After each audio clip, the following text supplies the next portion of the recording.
Yeah, it seemed like obviously when you guys took the lead, going into the first half, kind of had an offensive rhythm. Wasn't quite firing, same efficiency to start the second half. What do you think they were kind of doing defensively to kind of impact?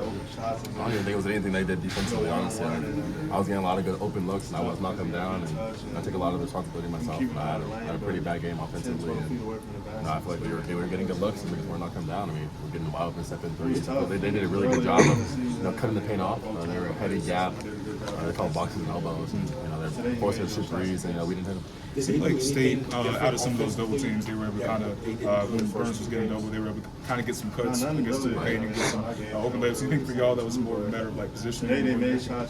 I would say it's more of a kind of just, following the game plan. We knew that he was a good passer. We knew that, and he was getting, he really, honestly, if we watched the film on the iPad, he wasn't even getting the cuts off of the double team. He was getting cuts when we weren't even double teaming. That's kind of, it's a game plan mistakes. They were talking about, he's a good passer. We know he likes to cut up the ball, and we weren't attached to our man. And I feel like that just shows from the start to finish that little mistakes that we're making that we didn't do. Harrison, what do you think you can learn from this experience tonight going into next week?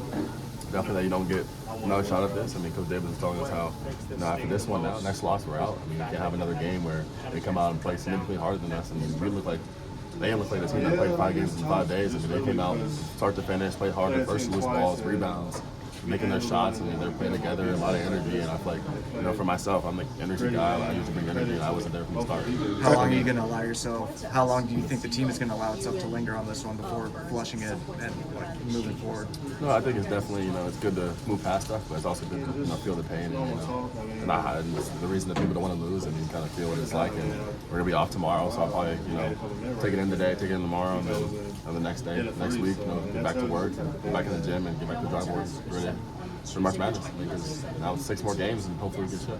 I know there are struggles defensively, but offensively, did you feel like you guys were just kind of out of sync, especially throughout that second half? And because of that, you think RJ kind of felt like maybe he had to do an awful lot more than usual because you guys were sort of out of sync? Yeah, I feel like, RJ is a great player, ACCT Player of the Year. He's a bucket, and, he's our go-to guy at the end of the game. He's automatic bucket, so, him being aggressive is what we want, and he's been aggressive the whole game, and I feel like we were getting open looks, we were getting looks that we wanted, and they did a good job. Shout out to Coach Keys, he did a good job of, denying us top of the key in our actions and kind of taking us some of our actions that we wanted to run, but at the end of the day, we had a good game plan, Coach had a good game plan, but we didn't execute. If you're going to have a game where stuff gets purged, as much as you wanted to win this title, if you're going to have a game where a lot of stuff gets purged, like bad stuff gets purged, as much as you want to win this title, is this a good time to purge that stuff, given what's ahead? 100%. I feel like, for us, we're a team that we usually bring energy. We're usually a team that's playing the hardest, and it makes up for mistakes. They made probably 100 mistakes that they didn't make, but because they played so hard, they played together, and they were tight on the string. You didn't really see the mistakes, and they didn't capitalize on mistakes like they did against us. We were making mistakes, giving up 4 or 5 backdoor layups, live layups, and it's unacceptable in a team where they're not running a bunch of actions. It's just one-on-one iso ball. Thanks, man. Appreciate it.